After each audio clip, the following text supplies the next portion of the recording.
All right, welcome to this episode of the Contractor Commute. My name is Drew. We're here with Ben, and we are today going to talk about 4 key traits of a successful contractor. As we were getting ready for this, it was hard to narrow down to 4, and then you're like, well, there's a lot more than 4 if you're going to be good at this thing. So disclaimer, this list is not conclusive or exhaustive. There's a lot of things, but we are going to talk about 4 things that are key, in our opinion, to running a successable contractor business. Somebody's going to interrupt us and say, those fools, you have a lot to learn. There's only 4? Yeah, only 4 things. How easy could it be? Exactly. Yeah, so we are going to talk key in on 4 things, though, in today's episode. So let's get right to it. So number 1 we've got set up, the first one that we're going to talk about is communication. Broad subject, but if you're going to run a key, or if you're going to run a contracting business, your ability to communicate, very, very critical. A lot of times people have negative stories about a contractor experience. It normally comes down to this. It was communication, and that's a broad bucket. So let's take some time and break down, why is communication a key trait for a contractor? We've talked about this before on the podcast, expectations. I think we had a whole episode on just expectations, like managing expectations. And I've come to realize in my experience being a contractor that's defining expectations so critical. And really, that's kind of the cornerstone of communication, I think, particularly client-facing communication. And we can dive in today in a few other aspects of communication. It's not just about your clients. Right. But we want to be able to also communicate to negative things. Right. And it came in later in my contracting experience. I started realizing people actually admire and appreciate when we speak to negative aspects of what we of the process or what we have going on in our business. Like I'm about to trash your house for 6 weeks and it's going to be terrible. Yeah. So preparing somebody for that moment of truth when it's like, wow, this really does suck. Yeah. And so we talk about things in the beginning of the process, like, smells, dust, dirt. Yeah. How long the process will be. I mean, if there's variables in that process where we might not be there for 2 weeks because we're waiting for granite to be fabricated and everything else had to be done as far as cabinetry is concerned, as an example scenario. So sometimes, like in that example, it's not ideal. Yeah. And there's no way around it. Yeah. And people could underestimate how inconvenient it is to not have a bathroom or not have a functioning kitchen. Great point.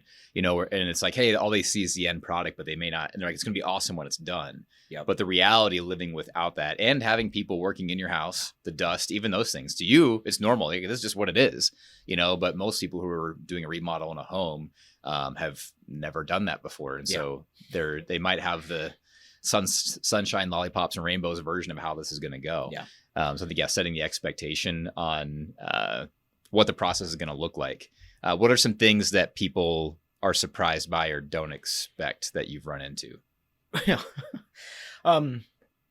Sometimes it really just comes down to some of the timelines. I think people look at us as professionals when we're contracting, and as we're supposed to have our act together and supposed to be able to manage things really, really well. And that's not always easy to do. In fact, rarely easy to do, particularly when you have 6, 7 jobs going on at the same time.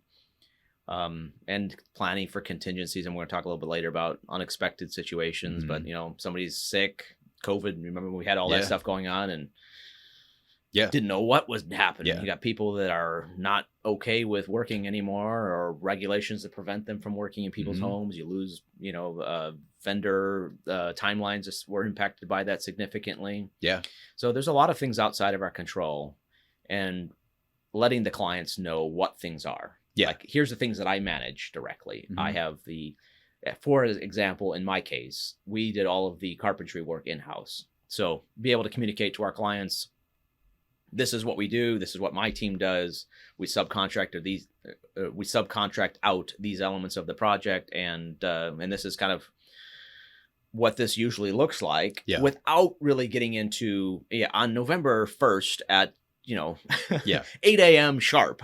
Right. We'll have a crew of 12 people or whatever showing up in your job, or 2. I mean, depending on how sizable your business is, but really backing away from some of those things and saying, okay, here's what I've got going on now. Leaving some room in there, some margin, and kind of going from there. So I think those are easy things to miss, right? Yeah. From both the client and from a builder. Well, I think when you create clarity for people, whether, for a client or, a team or wherever, clarity creates security, Yes. right? When there's clarity, I know then what to do, what to expect, how to work around that. And I think anytime you can provide clarity to your team or your client, it creates security and stability because people know what to expect. Yes. When they know what to expect, they, there's comfort there. Yeah. But there's a lot of ambiguity in this business. There's a lot of things where you just simply can't provide clarity because you don't know exactly how long something might take. And so to be upfront and transparent, to be like, hey, I can tell you that 1, 2, 3 are a fact. These things aren't changing, but 4, 5, and 6, here's all the curveballs that could happen. Yeah. One of the things that you can provide clarity though is, hey, as those things happen, I will communicate. Yes. Right. And I think that's one of those things where, even when you're saying, I can't necessarily predict how this is going to go, what I can provide security and clarity in is who I'm going to be. I'm going to be available. I'll answer phones, even clarity on communication. Like what is a realistic timeline of when you're going to reply to an email or a text message? Most customers think you're their only customer, so why wouldn't you drop everything and respond to my text message within the minute? And it's important to them. Yeah. Yeah. And when you're bringing that up, I'm thinking choice also brings security. When people feel as though before they're in a situation where there aren't any choices, the house is ripped up, the kitchen's gone, the bathroom's gone, you don't have choices at that moment or limited choices to change something. Mm-hmm. Trying to find somebody else to kick your butt off the job and get somebody else, it's difficult to do. So I think that's one of the reasons why we talk about this up front, making sure all that stuff's nailed down. Yeah. Just expectations in general, right? Like, most where most people get upset in any relationship, but in this one particularly, is when expectations aren't met. So, but a lot of times expectations aren't met because they were never set to begin with, right? Exactly. And so when I get offended or upset with you, it's because every time. Yeah. No, it is not. No, Ben. No. Perfect in every way. Yeah. No, but like it's when it's going to be because you did something I didn't expect you to do, or you didn't do something that I did expect you to do. Right. And when expectations are missed, So true. That's when offense enters the chat. Like when offense comes in or when the customer's upset, every time it's because you didn't meet an expectation one way or the other. Yeah. And so communication is what solves a lot of those things. It's, hey, did we set clear expectations to begin with, setting the ground rules so that we know what to expect. So when those things happen, it's like there's less offense and less anger, upsetness from the customer because it's like, hey, I knew what to expect, and that's in line with what I expected. Even if it's, well, to your point, a negative expectation. Yeah. Let's talk about perspectives. Yeah. So in the context of expectations, you have a perspective. If I'm the builder and I'm remodeling your kitchen, you're the customer, you have an expectation and you have a perspective of how things should be based on, okay, this is what my world looks like. You have this perspective. I need my job done. You do whatever you need to do. Yeah. Get it done. I have my perspective. I want to be able to work with somebody that's fair and understanding and gracious and, pays on time, all these good things. So in the context of communication, these perspectives really matter, and the venue for communicating matters. Mm-hmm. I've had multiple times when I've got a text message that sounds savage. Yeah. Where are you? Yeah. And the tendency is to be defensive and reply in kind, or start writing out the nasty, maybe not even nasty, but very to the point kind of reply that sounds like, hey, we're working 7 different jobs right now. Everybody's got things going on. We really need it. We appreciate, your, I don't know, being given some cut of some slack. Yeah. Right. A phone call sometimes or a site visit sometimes is the best way to really deflate a really charged situation. Mm-hmm. And I've actually made a habit in business, just in general. If there's a negative situation, I'm not going to try to deal with, unless it's a legal situation where, and even then, it's going to start with a phone call. Right. It's going to start with an in-person meeting. Right. We're going to sit down, look each other in the eye. Yep. And if you're still just as mad as you were over, it sounded like over the text message, then we figure it out. Right. But we try to diffuse the situation. And it's such a great, because vocal inflection, emotions, what, I've said things before and somebody's like, oh, man, he sounded mad. And I'm like, I didn't mean it that way. Right. And I think clients have had, I picked up on something that wasn't there. Yeah.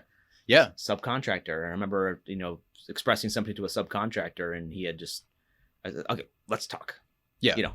And the phone call was amicable. It was friendly. We were friends at the end of the conversation, where it wouldn't have been that way if we were trying to solve something Via by text message. Yeah. I think we've all been there, right? Where it's like you start assuming in your head voice tone inflection. What do they mean by that? You know, and phone call saves a lot of heartache. This is back to the stories, right? I mean, we explain the inexplicable with stories, and they're not always true. Yeah. Every thought going through our mind isn't necessarily true. Right. Yeah. It's a story, right? And you got to ask, interrogate the story. Yeah. I think that's wisdom. There's a lot in that. Like, when do you go to text message, email? When do you pick up the phone and call somebody? And some things, written communication, I'm not advocating we drop that. Like, sometimes, hey, this is a selection. Do you want this tile or that tile? You want that in writing. Absolutely. You know? Yep. Yeah, exactly. Yeah. You said, you want to document. And sometimes after that conversation, we sort things out and we recap. Right. Email, hey, great chatting with you today. Thanks for your, being understanding, whatever the situation is there, and then recap it. Yeah. I think that's in writing too. It's like, check the receipts sometimes. You got to go back and say, hey, what was said? And to make sure that what I said is what you heard. Yeah. Because sometimes we've all been there too, right? Where it's like, hey, I said something, that's not what you heard. Yeah. And making sure that, especially with certain customers where it's like, hey, I got to put this on paper or subs. Hey, just to be clear, to recap, you're going to do who's doing what by when. So when I forget or you forget, or we start to say, wait, what did they say? We can go back to, no, here's what we actually agreed upon. Yeah. And I've had moments where this hadn't been the ideal scenario, where I think there's an element of us that likes to almost engage with that. Yeah. Oh yeah? You got a problem? Yeah, exactly. Yeah. Like, we've been working our butts off 24/7 for 2 months, and some gratitude. Yeah. There's an element that kind of feels that way. Well, I think human nature is tendency, when you sense conflict, you sense tension, it's a fight or flight mechanism. Yeah, I'm either going to puff up my chest, be like, well, let me tell you, like, well, I got some feedback for you, right. Or just being like, we leave. Yeah. Or you duck your head and ignore it, and that's never healthy either. The tendency, that's, what we do when there's a sense of, we start to get tension, conflict. It's like most of us will fight or flight, which is not normally a productive thing to do, instead of doing what you said, which is, deflate it. Talking about responsiveness and even you talk about communication, but on how often do you get back to customers? Do you give them a reasonable time of when to expect a response? Because some people, for me, if you text me, I'm not going to necessarily like text you right back. Right. But some people, that's the expectation, or when am I going to answer my phone? I mean, how do you manage that? So a couple different things come into play there. One of them being some customers are taking way more of your time than other people. I remember I had a lady who shall remain unnamed, but 9 p.m. on a Sunday, she'd be sending me a message that sounded like the world's ending. Something, needed to be addressed that moment. So there's those moments, and I think you need boundaries. So if you're not responding to messages and phone calls on the weekend, you set that expectation back up front. Yeah. Like, if it's urgent, I'll look at it. Yeah. Or here's the work number or something like that. And I even know some guys that have split their numbers off so they can get some space. Yeah. Business cell phone, personal cell phone. Yeah. It's a good idea. Yeah. I never did it. I should have probably. But for me, it was just the convenience of one phone to tote. Yeah. Setting some boundaries there. But I think the quick touch point is really what I've learned that helped me the most, was because I'm terrible about responding to text messages, because somebody will send me a text message that's a mile long and you're like, oh, I got to unpack that entire thing. Right. And so I just opened it, you read it. Right. You didn't respond to it. Right. You forgot you read it. Yeah. I've never done that. I just heard about guys who do that all the time. Some guys. I'll text them back later. Yeah. And it goes in our head of being like, so there's two strategies that I've used at moments. One of them being I'd spend about half an hour at some point during the day as part of a routine. Like, is first thing in the morning, go through and look through my text. Go through the text message, look through everything, and make sure that I reply to everybody. Yeah, I do that today. I mean, because I will ignore somebody. 2 weeks later, I'll be like, oh shoot, I forgot to. Yeah. I've never done that. I don't know what you're talking about. The other strategy would be to do the quick touch point, like we're talking about, like just hit them back saying, hey, got your message. Let's talk about this at our next site visit Friday or next week. And don't overpromise anything there. Don't say, I'm going to reply later, because if you won't. And then you really reference back to a format that works. Hey, I'll be out there later today. Let's talk about this. Yeah. Or how about tonight, next week? And if it's something urgent, you're like, hey, call me, put the burden back on them at this time. Right. So because they will. Yeah. Yeah. Yeah. And if they didn't, it'd be like, oh yeah, I was waiting for your call. Yeah. As opposed to I'm going to do all the follow up, because I got to the point one time where I remember going out to a project and being like, why am I late? And why is everything just so many expectations from my team and from clients, and just it was impossible to fill all the expectations. I have to start setting these expectations better and really giving some space between commitments. Yeah. And it's a tough lesson. Yeah. But anyway, it is. We're going long on the communication Yeah. one, but I think this is a critical aspect of running a successful business. Yeah. The next point is be concise in your communication. Get to the point, man. Yeah. Exactly right. All right. Yeah. So let's keep moving. So number 1 is communication. We're gonna get 4 key traits. Number 2 is set up an organization. This is again very practical, hands-on. We're talking about on the actual site, the job site. How do you set up and organize a job site? So again, this can be something that generates more work for you if it's not done well. Yep. Can generate customer complaints or issues if not done well. It can be oversight. So talk to me about what do you think is important about site setup and organization? This works universally, depending. That really doesn't matter if you're a one-man show or if you have a team of 50 people. This is an aspect of a successful business that really just communicates a level of professionalism, a level of care, and really involvement in a project that few things do communicate like that. It's an unstated, or not, it's not a overt statement, but people look at it and say, wow, the tools are organized, the equipment's all, where it needs to be, the lumbers or building materials are organized in a, they're not there rotting in the driveway, they're covered with a tarp, and things are in a nice symmetrical kind of order. And at the end of the day, and so the problem for me was I like order. I learned that the hard way. Grew up around a dad who liked order. And, when you pick something up, you put it away. And so that's not natural for human beings to just, well, some of us are not as some of us are not as organized as others. I love order now.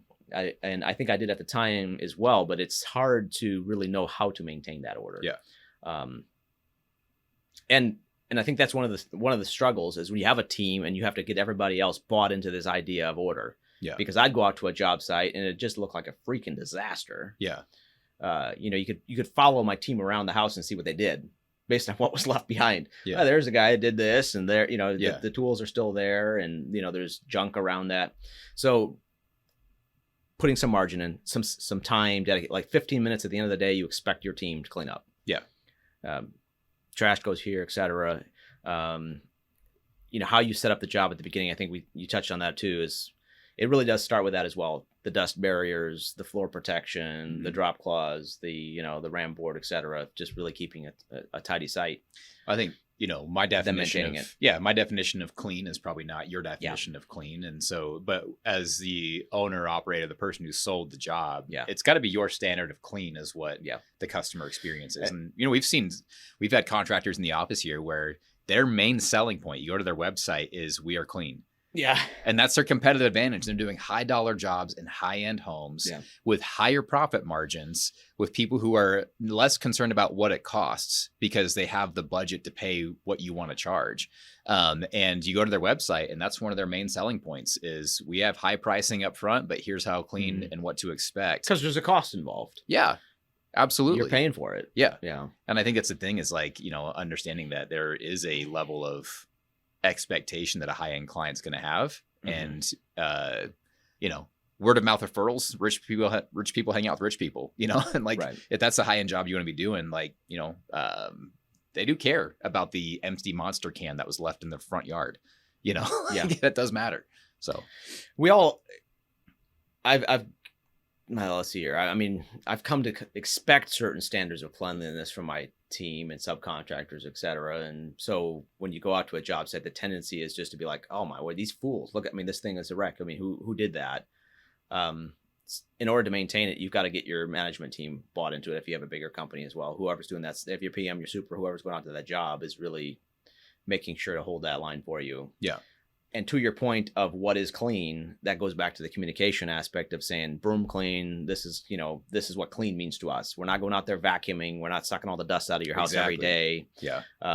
And make sure, because, cleanly, we're going to keep a clean job site to that customer that vacuums their house every single day. Yeah. Rakes their carpet. Yeah, right. Everything is perfect. They would be disappointed with broom clean. Mhm. And then you got somebody else that's broom clean's amazing. Right. So yeah, defining that. Is Can you probably broom pretty clear. clean the rest of my house? I found that one of the things that really shows care is the way you treat your tools and where things are placed on the job site, where, if you're using a wrench, you put it back in the tool bag, or just putting stuff in nice, just like off to the side in a room, as opposed to right in the middle of a walkway, stacking the ladders in a certain spot, or, that really shows to people, even if it's not perfectly clean, the big junk is picked up. So, I mean, there are some hacks here. There are some shortcuts. It's not like it has to be a 2-hour cleanup every day. Right. It can be a nice, quick hit. Yeah. I think too, like just from a safety standpoint. Oh, absolutely. Yeah. There's, you mitigate some injury and risk there too by how you organize things. Yeah. When I was growing up, my dad would shut job sites down if it was messy. All right, everybody stop what they're doing. Yeah. Let's clean this place up. Yeah. His touch point, which annoyed the heck out of me, was, which was a great one, but it's still at the time, if somebody couldn't find something, he'd be like, all right, everybody stop. We're going to clean the place up. Right. We're not going to go look for something. Yeah. Because that's an indication things aren't clean. Yeah. That's fair. Anyway. Yeah. But anyway, it's annoying to some of your junior team at the time, Yeah. like, oh, great. This also gives me insight into your childhood, and I'm assuming your home was the same way, right? Yeah. Or was your house a total wreck? No, my mom liked to clean the house. Yeah. Mom, if you're listening, Yeah. Mama Walsh. Yeah. Yeah. No, yeah, she couldn't stand mess. Yeah. So cool. All right. So we talked about communication. We talked about setup and organization. Let's get into point number 3, which is a reliable team. Oh, wow. So if you're gonna be successful in this business, having a reliable team, whether that's people that work for you, your subs, but we talked to you about the importance of a reliable team and how do you get to the point where they are reliable. Yeah, it's a big topic. It's a big theme, and it's one that we find challenging. I think particularly going from where I started with just me to the first person to the second, it's a scaling up that really is painful. Mm-hmm. I have motivation. I have good reason to keep my job site clean because it reflects on me. It reflects back on the business. If I hire somebody else, it doesn't reflect on them necessarily, or they don't necessarily know what that means to the business. Right. So there's a lot of training involved potentially, and the hiring process. So critical in all of that, defining the expectations for your team up front, what that means. Hey, this is going to be the hard part of this job. We expect these standards to be maintained. And in construction, more so than any other industry that I've hired for, there's sort of a yeah kind of mentality when you're hiring. Yeah. Sure. Can you hang drywall? Yep, absolutely. Can you do I can do electrical, plumbing, HVAC, tile, hardwood. Kind of this universal jack of all trades kind of a mentality. And you'll find that even with some of the standards, and you realize this guy doesn't know nothing about, double negative. Double negative. Ooh. He doesn't know nothing about grammar. Yeah, he doesn't know anything about this particular thing to the standards you want. Yeah. And so sometimes that comes along where I've had my best success was when I could actually get to know somebody in the context of work and be like, listen, I'm going to pay you. This is a trial period, 3 days. We're going to work together. Yeah. If you have the luxury of doing that. As my team grew beyond my ability to be involved, that's when it got hairy because I'm thinking, if I could only be there to help this guy. Right. And then you got to hire better. You got to find people that can come out of the gate ready to do what you need to do. Yeah. But if you're ever going to scale, you've got to get to a point where you're not the guy who's got to do everything. And that comes down to some of your hiring choices and your firing choices. Yes. There's no pride in keeping people that aren't cutting it. Right. And one of the best lessons I learned was if somebody doesn't have the core skills and character demonstrated in the first couple of days, they never will. Yeah. It's the strangest thing. I've never had a situation where somebody showed profound lack of proficiency where it was a good value proposition for me to put enough effort into them to get them to the point. They didn't value it. Right. I put way too much into that. And at the end of the day, they didn't really see what that would do for them. It's tough. It's tough. Yeah. Yeah. Well, they don't tough have for them. they don't have an inherent alignment on, values, right? Then they're never going to meet this point of being a reliable team, because what they'll need to be is managed. Right. Day in, day out, they're going to be told, here's what you do today. Here's what needs to be done by this time. And you're going to have to double check and inspect work. And and if that person needs to be managed to that level, one, it's a time suck for you. Yeah. But it's also like your reliability as a business, as a brand, as a company will always rely on middle managers micromanaging people who don't share your values. Mm-hmm. That's a problem. Yeah. We talk about even just like being a leader versus a manager. I know it's something we've touched on in the past. But when you're trying to build reliability in a team, what does that mean to you? Like, what is leadership versus management in that scenario? What does that look like? A good process for verifying things is super important, where everybody knows that they're not the one checking items off the list. Some good task management tools for that sometimes, where you're just saying, okay, I'm not going to assume anything's done. I'm going to expect and then verify. It's a big deal. And when people get that level of accountability and understanding of saying that's not right, I had to get to the point where I made those call outs of being like, that caulk joint isn't right. That tile joint isn't right. And I don't like calling things out, but somebody had to do it. Yeah. And so if it's not you, it's somebody else on your team, of just holding the line of what the expectation is. A job site, there's trash around, cigarette butts, cans laying around, lunch from yesterday on the floor. It's unacceptable. And in a very kind, professional way of saying, here's comes back to, did you define it ahead of time? Right. So if you have the core values of your company saying we don't leave trash around, daily cleanup, et cetera, these are the things we do, and things aren't met to that degree, you call it out real quick. Hey, listen, that's not in line with what we are as a company. Yeah. And then when it is, conversely, when things are being maintained, when things are going the way you want them to go, and you do have team members that keep that going, reward that, praise that, build more of that, because there's nothing worse than somebody's really trying, somebody's putting in the effort, and you don't see it or appreciate it. I've been that guy too. Yeah. You'll get what you celebrate. Yeah.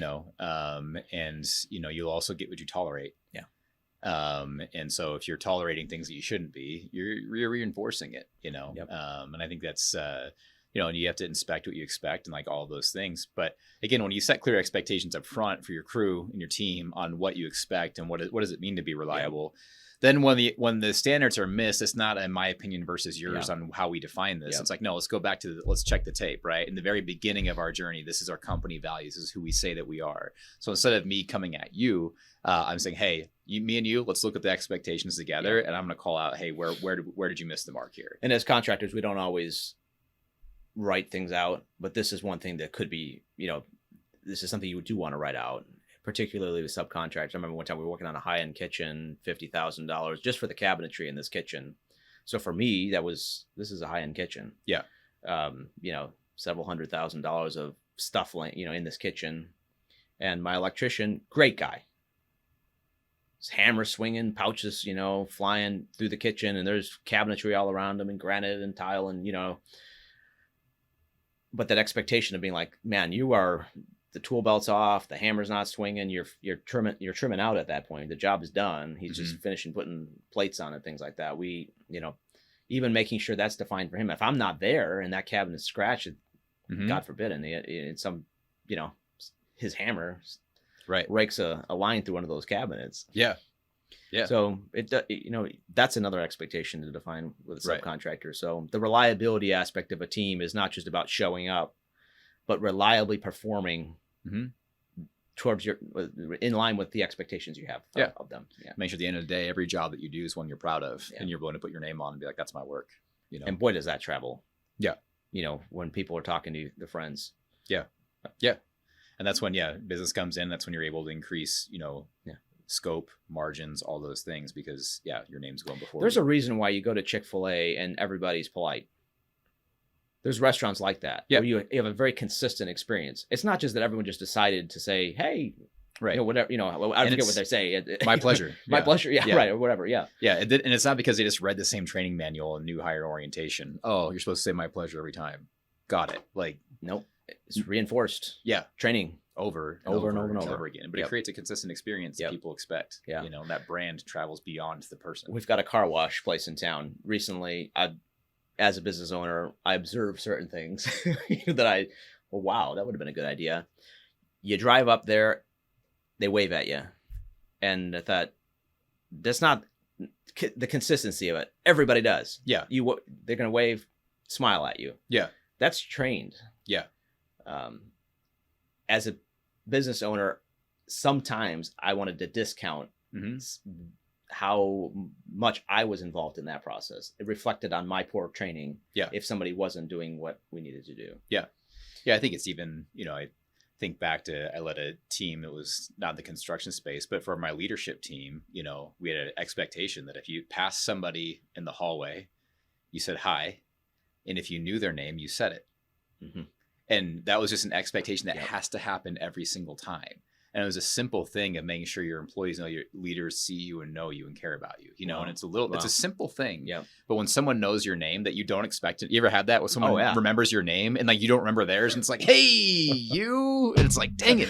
Like people feel important when you know their name. It's simple things, that's, but you create expectations and you reinforce and reward regularly and you model it. You model it yourself, That's great. All right, let's keep moving. So we're talking about 4 key traits of a successful contractor. 1, communication. 2, set up an organization. 3, a reliable team. And then 4 is expect the unexpected, which is a challenging thing. But, when you say expect the unexpected, there's a lot that in this business, nothing goes to plan the way you think it will. And so how do you prepare that? How do you expect the unexpected?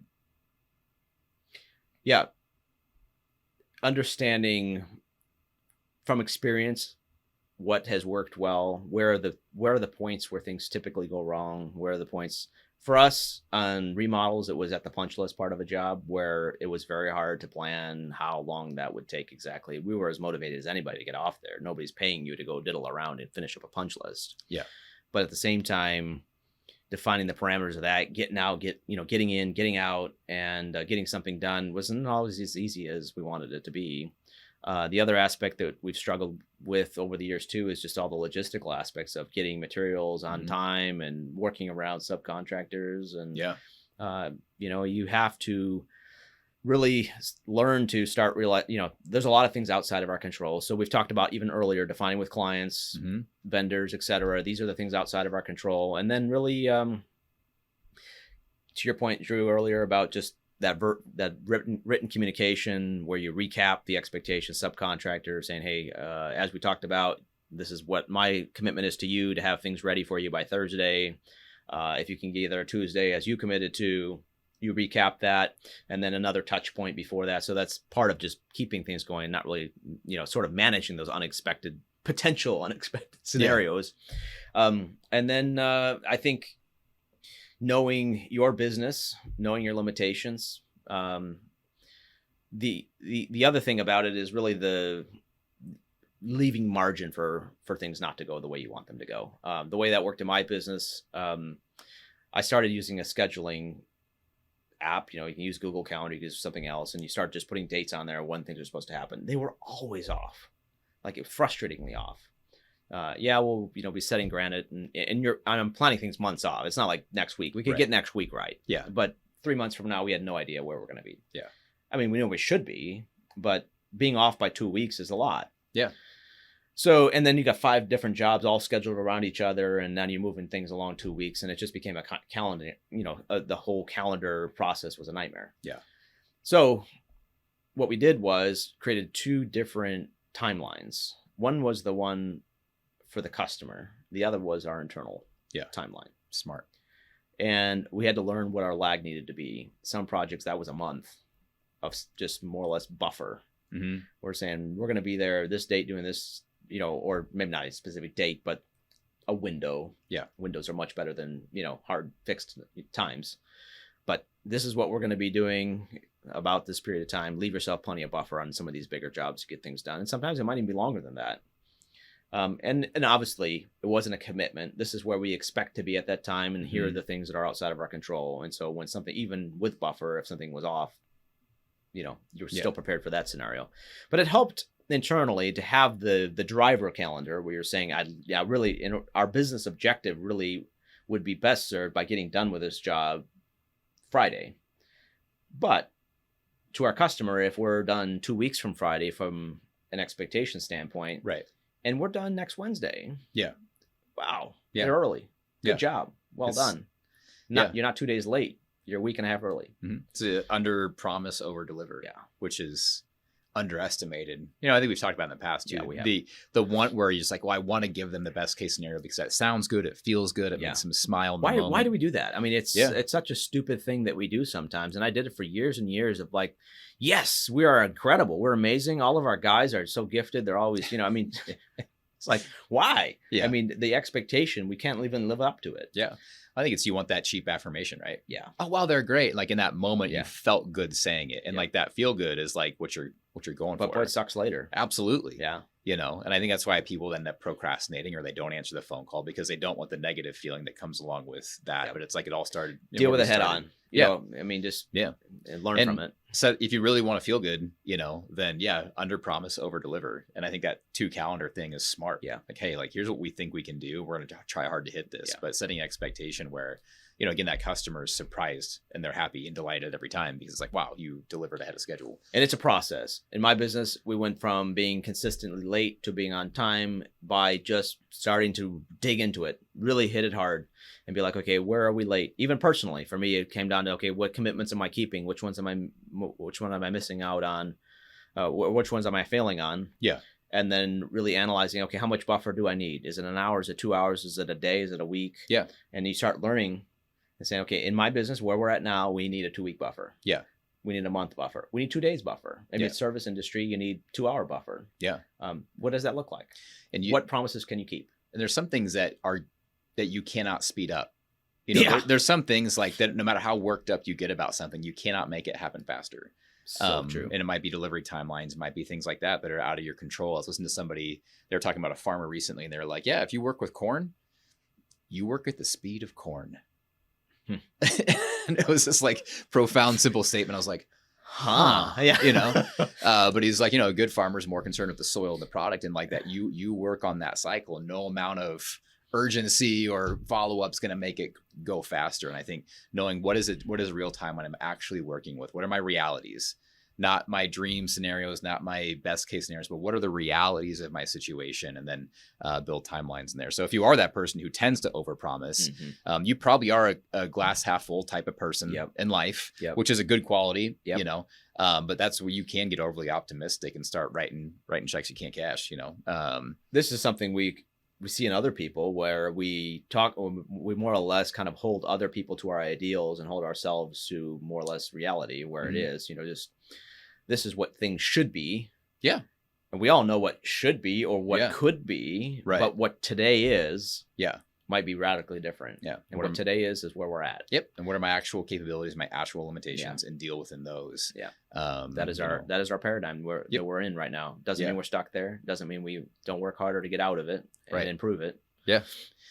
I like it. So number 4, expect the unexpected. All right, we're probably running on time here. So some final thoughts. There's a lot more. We started up front saying there's way more than 4 things it takes to be a great contractor. But these are 4 key things that, we thought of. Obviously there's more. If you've got feedback for us, obviously, let us know. If you're enjoying the podcast, we'll jump here real quick. But if you're enjoying it, love to get your feedback, ratings, wherever you're listening to us at. If you've got feedback, something you'd like to hear more about, or just feedback in general, all ears, you can just email us at podcast@congenius.com. That comes straight to us. So if you got feedback, something you want us to talk about, love to send it in, or things you think we missed. We're all ears. Certainly there's a lot we can share on this, but there's wisdom and multitude of perspectives. So love to hear it. Again, that's podcast@congenius.com. If you are listening to this and you're liking what you're getting, we'd love to get some 5-star reviews online as well, wherever you're getting this. Helps the podcast, helps the channel. So, but we are generally interested in your feedback too. Just, how do we add value? That's what we're trying to do here. So, and I think really when you touch on these 4 points, people look at you as being a successful builder, contractor, remodeler, trade professional. And there's a lot more you touch on the financial side of a business, the back office side of a business, but these are sort of the more public facing aspects of being a successful business. Yeah. You running your communication well, you're able to really set up, organize projects. You have a great team.